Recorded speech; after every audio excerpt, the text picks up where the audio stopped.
All right. Welcome to episode 3 of the Break Even Club, guys.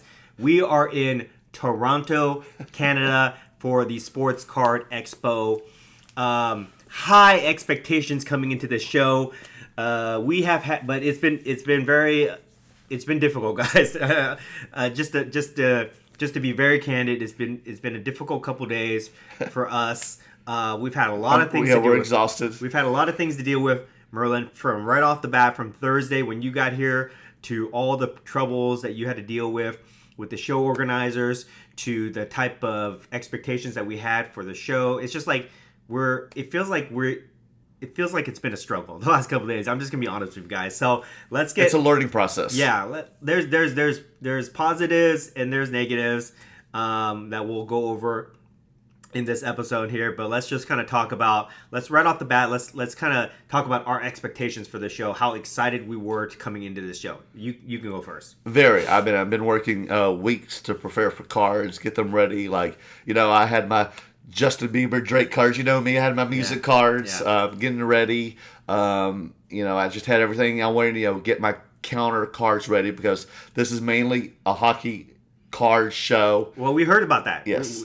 I knew that was happening. People did warn us that this is going to be primarily hockey. And boy, were they not kidding. But the stereotype of now was true. Guys. Beyond it. Guys, okay. I can honestly say I've seen more hockey at this one show than I have at every single other show that I've been to the last year and a half combined. The amount of hockey at this place is ridiculous. I just never seen anything like it, and that's not just like modern hockey. Well, it's okay. So here's three. We are definitely fish out of water here. Yes. Okay. So here's 3 interesting observations that I've made. Okay. Number 1, hockey everywhere. Yes. Okay. Number 2, vintage hockey, which I've never seen before. Oh yeah, like the Orrs, Bobby Orr, and things like that. Wait, yeah, like even older than that, pre-war hockey cards, things like that, like vintage hockey, which I think is actually really cool. No, and memorabilia too. Memorabilia, all that stuff I think it's actually really cool because it's so refreshing to see different things. Mm-hmm. Okay, the third thing I thought was very interesting is Upper Deck is king up here because Upper Deck has the hockey license. And they weren't even at the National last year. They have a very big presence. They have an entire section of the convention carved out for their booth. Huge VIP area. Everything's Upper Deck, right? So that I thought was very interesting to see that. So those are my 3 standouts. Mm-hmm. But, we are used to having oddball stuff, right? Mm-hmm. And we purposely came to this show thinking, okay, we will be the oddball people with the, pop culture cards, the alternative sports cards, things like that. So we had that expectation going in there. They are really nice to us. You know what I mean? That's been like the best thing so far. They're honestly. really nice to us, and they're very, we've had some issues. They've been very apologetic. So I want to thank them for that because they have really gone out of their way for the issues we've had. So I want to thank y'all for that. We've met a lot of our fans and stuff, and people, and we've made a lot of new fans, and we've made a lot of new friends, and we've met a lot of new vendors and dealers. So that's been great. A lot of new networking. But that's the thing we knew could happen. And we told ourselves this is what we were going to do in 2022. Yeah. We were going to go and take these adventures. Yeah, we're going to go to all the shows. Yes. Feel them out. And make content around it and experience these shows. And we knew this was going to be trial and error. Yeah, which is, this is why I like doing this break even, because when we do our vlogs, we have to edit the vlogs in a way where it looks exciting and we're doing videos. But this is behind the scenes where we talk about like our struggles and our experiences at the show. We do our vlogs and we have fun and we're enthusiastic, and people see our posts and they think that we're very successful, okay? Which, to some extent we are. Sometimes we do very well and things like that. One thing that always bugs me is this is what always bugs me. When we have a really good sale, like with the Kurosawa, for example, we sell it for $16.5. Then the next day I see people start posting it for $25, posting their own superfractors for $25. And I have conversations with these people because they ask me, hey, you want to buy it? Or do you know somebody who wants to buy it? This is what I want. And I always have this conversation with people. I tell them, dude, just because I sold it for this much doesn't mean you can automatically sell it for that much. It's very difficult to sell cards. And you see that because you start seeing the chain reaction, and Yeah. everybody starts. You start seeing all the Kurosawas on eBay, Yeah. even like the numbered out of 25 start being priced at $15,000 and Yeah. things like that. Yeah. And you're like, wait a minute, Yeah. these are numbered out of 25 or 10. Right. You can't do that. Right. I saw somebody who wanted to sell a X Fractor out of 10 Kurosawa for $10,000. Yeah, And that's I'm not like- work that way. And my point is that this is a perfect example of how difficult it is to sell cards, even for Yes. us, experienced sellers. You know, we have done this countless times over the course of the year, but even we find ourselves in situations where it's very difficult to sell cards, even great cards. You know, and that just kind of shows you like you have to be in the right place at the right time. You know, with the right people to make a sale on the card, and I'm experiencing that this weekend for sure. So with that, one thing that I've been trying to do is I've been trying to pivot my strategy. I came in here thinking that I was going to sell cards and it was going to be easy. Yeah, and we were worried like, Yeah. oh man, how are we going to get, through customs Yeah, with over $2,000? Guys, we were so full of ourselves, so confident in ourselves. Oh my gosh, we're gonna have so We're much gonna money. sell customs, We're gonna have to oh pay no. tax on this. We're gonna have to exchange it. We're gonna like transfer our money into cards. You know, I was gonna transfer $30,000 in the cards so that I wouldn't have to pay tax on it. Guys, lucky if I get $3,000 over the border. But Customs is probably going to give me money. yeah, reality check. Our heads got too big here. But okay, so when I'm at a show like this, and my strategy is not my strategy going into the show is clearly not working. What I try to do is I try to pivot and read the room. Okay, Yeah. if people are not buying for whatever reason, what do? Okay, I gotta go. Either I gotta trade or I gotta go buy and make the most of it, because I'm thinking to myself, look, if I come out here, I don't sell cards, I don't buy cards, I don't trade cards, and I just go home, then it's a total waste.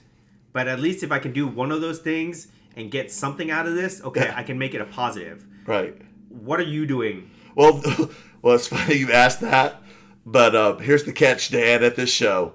I tried that method, but everybody wants to work with me with hockey cards. Okay. And you don't want to take hockey cards. No. I tried to make a couple deals with hockey cards just to try to get something going, and I just realized how out of my depth I am in with Yes, hockey. I know. Like, I don't know what the hell I'm No. looking at. I only know Wayne Gretzky. Yeah, and they're like giving me all these guys I don't know who they are. I couldn't even pronounce their names. Yeah, so like that's been difficult too. I've been trying to get some Connor McDavid cards, but that hasn't really worked The out. only other player that I've learned this weekend Yeah. that I got, what did you call it? mistaken Identity. That half the crowds I was walking through, working the floor, Yeah. and people started screaming, "Marty, Marty, Marty!" And I was like, "What?" Like I thought, like were they screaming Merlin? Yeah. Or like how some people just get my name wrong Right. from between two slabs. Uh-huh. They just don't get my name right Yeah. because I've been called Marvel before even and Mervin or Marvin. So I was like, "Oh, Merlin?" They're like, "Marty." Yeah. They're like, "Are you Martin St. Louis?" I like. No, it's like, who's Martin St. Louis? And then I googled him, and he's the coach for the Montreal Canadiens. They thought you were like They thought I was him, like signing autographs. Retired hockey player. Yeah, because we're the same age, the same size and Yeah. everything. Yeah. So And I thought that was pretty funny. So that's the second hockey player I know now. okay, all right. Besides So Wayne Gretzky. So you've been trying to change up your strategy, but because this is all hockey show based. This is all hockey, guys. Yes. That has not worked for you. There is a million hockey cards here. There's Yeah. like so much There's stuff. so much, guys. They're like, it's like being in a different world. Yeah, it shouldn't be called Sport Card Expo. It should be called Hockey Card Expo. Yeah. This is the National Hockey Card Convention right That's here. why Upper Deck is here. That's why they weren't at the National. It's like it's unlike anything I've ever seen. I mean, we see a little bit of basketball, a little bit of baseball, and that's it, really. In terms of everything. There's some alternatives. I saw a little bit of Star Wars, a little bit of Marvel, but like A little wrestling. it's literally like 90% hockey here. Mm-hmm. Okay, all right. So we tried to pivot our strategy. Okay, we have one more day. We have half a day left. Okay, Sunday, gold digging day, basically. Go take a day. So what is the strategy going into Sunday for you? Lots of praying. just praying. Okay. Because I still have a full box of cards. I'm hoping that the work that we've been doing the last 2 days in terms of talking to people, showing cards. Yes. I'm hoping that Sunday people will come back to us. Well, you know what the promoters, the managers said they're going to do a raffle on our end and try to get people over on our side. I mean, we're going to try to do something to try to get people over there. So we'll see. Let's hope. I mean, I usually have a lot of success on Sundays. Yes. You know, so we're not. Sometimes the angels hear our calling. We're not out of the fight yet. There could be some. All it takes is one big deal. Because remember, I had a bad show like that at the Atlanta show on Saturday. Remember? Yeah. You know, and I almost cried. Yeah. You know, and then I had one of the best Sundays ever at the Atlanta show. Yeah. And you know what else happened at that Atlanta show? You got the Kurosawa on Sunday. Yeah. So it's not over yet. Yes. As much as we're complaining and whining right now, you know, we got to remember, we've been through this. We're veterans. Mm-hmm. Okay, this is not our first card show. This is not, even though they think it is, this is not our first card show. But this is not our first rodeo here. So we can bounce back. We got to hype ourselves up here because we could get one really good deal and it can salvage the entire show. So we still got to go in there. Yeah, I mean, that's the good thing about our cars. You sell, a couple of our cars and you've had a good day. One thing I will tell you that I'm going to do is I'm going to adjust my prices. You know, I price things a little bit high to try to make it up for the extra cost and things like that and the rarity of my cards. But I will be slashing prices on Sunday just to try to get some cash flow going. Well, I've already, put a label maker on there. But like I told people, that's another thing. Maybe that's something that we need to do on Sunday where we're more aggressive. And if they ask us, like, if they look at the price, we'll be like, look, I can give you a better price, and we just name it. I don't know. Yes. No, I agree. I agree. And we just give them our bottom line price. Cut the negotiation out. Give them our bottom line price. Quit waiting. Yeah. So maybe that's a strategy we can take care of. Another thing is I'm going to try to walk the floor and see if I can get some deals. You know, I always try to trade cards that I'm trying to get rid of. Just to try to change up the inventory. We're going to have to find the tables, though, that have other sports. I might have to pick up some hockey. Oh, God. I might. Wayne Gretzky. We can move our Wayne Gretzky back home. So I think. True. And they have a ton. They have as many Wayne Gretzky rookie cards here as we see Michael Jordan rookie cards back home. But are they as priced like the way they are priced back in California? That's another thing. Like, we got to figure out the pricing. It's been. Well, I have a conversion calculator. It's been difficult to try to figure that part out. But that might be another move that we have to do. So that's my strategy going into Sunday is I'm going to be very aggressive with my pricing. I'm going to be turn up the salesman skills all the way. Mm-hmm. And then I'm going to be trying to pick up some inventory from other people. Let's talk about the people that we've met, though. Yeah. Okay, what is your experience interacting with the people that recognize us and come up to us? I was very surprised of how many people recognized us. Mm-hmm. Like I said, I met... Even on Thursday, of all the shows is having, and little people were there, and I have very little subscribers on YouTube. You have way more than I, and I was so surprised at how many people recognized me on Thursday. Mm-hmm, mm-hmm. Just me being there set up with no name and everything, and they were just coming up to me, saying, Merlin, Merlin, Merlin. I'm like, you would think I have 10,000 subscribers. Seriously. Yeah. I'm shocked. Yeah. What is going on here? They must view. Must have 10,000 viewers, but no subscribers. Yeah. And they're like, "When's Dan getting here?" Mm-hmm.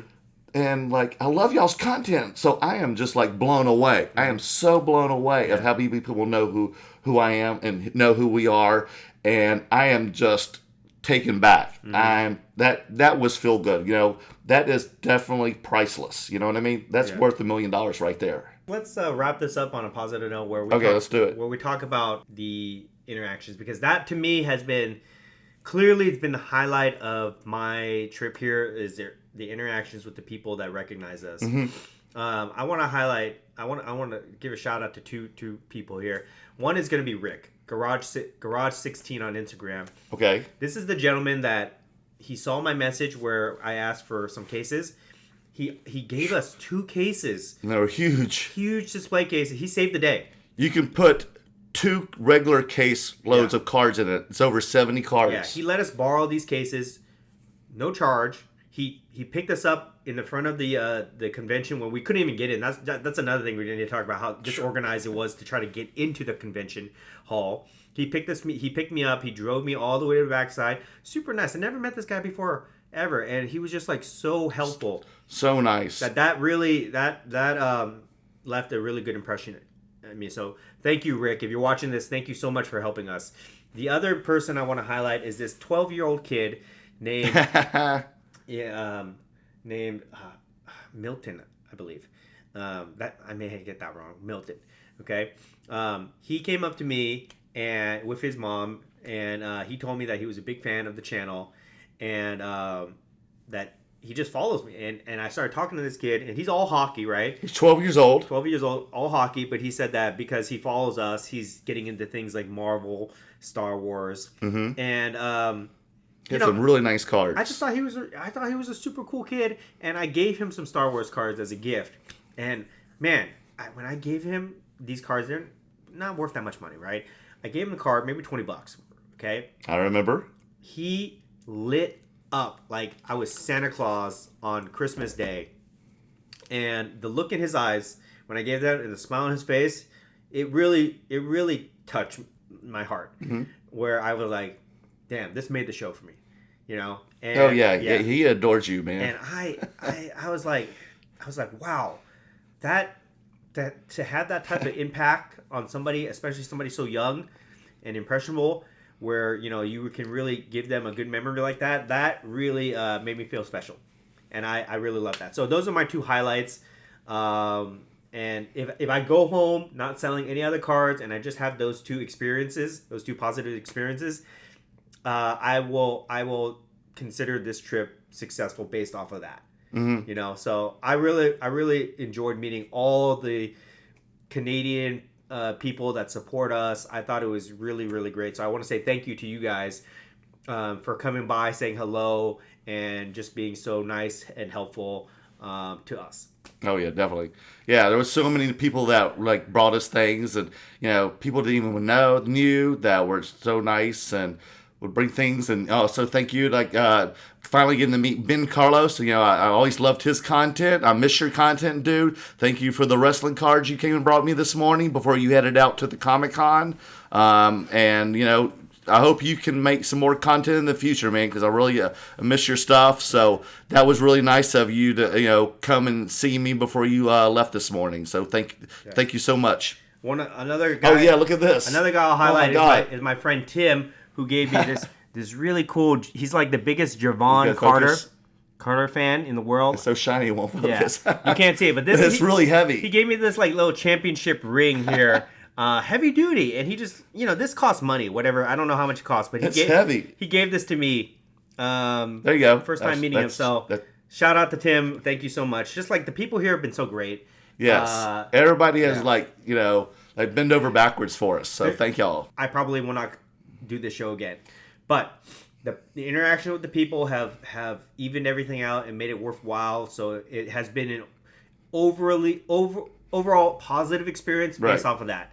That's what I'll say. What's your opinion? Yeah, man, it's very positive energy here in Toronto. People are very positive, but we learned it's not like the best for our content for sure. But that's content. I mean, not content, but like for our cards. Yeah, we're just fish out of water here. Yeah, we're fish out of water, but it's something we learned. It's lesson learned. We have no business being here. It's trial and error. We have no business being here, but the people are great. Yeah, so Brian, you didn't miss anything, Brian, okay? No.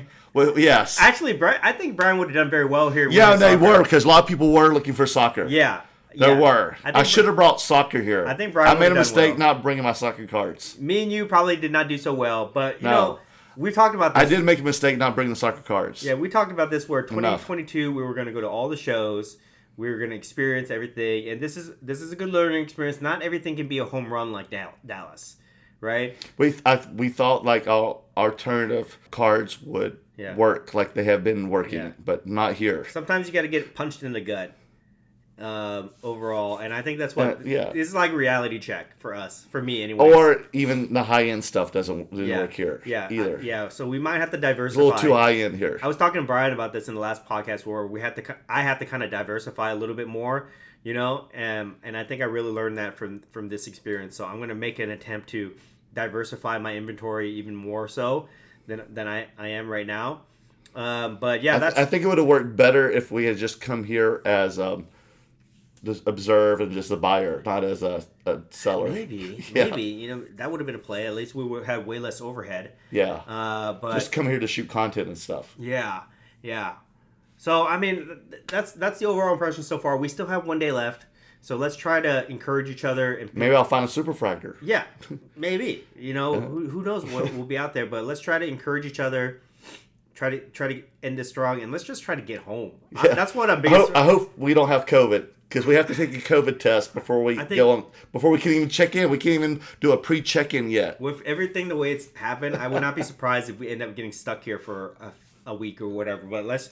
Well, I'm double vaxxed, so fingers crossed. Please, let me get home. But so if we're stuck here for another week, we'll be doing more podcasts from this hotel room. Oh my gosh. Okay. All right. So yeah. So that's what it's been like here at the Toronto Sports Card Expo.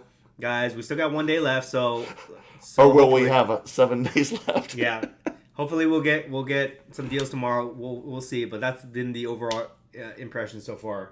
So, anything you want to say to wrap it up? That's it, Brian. We missed you, and we hope you had a great show in the Bay Area. This is a perfect example of why we call this the break-even club, guys, because we like the struggle in this struggle of this show. Yeah, why is it called the break-even club? We are just trying to break even on this trip, okay, guys. So that's just what I want to say. I think it's funny. Yeah, I am bending right now to break even. Yeah. So yeah, that's it. So we'll see you guys on the next episode. Yes, hopefully we'll break even then. Yeah. Bye, guys.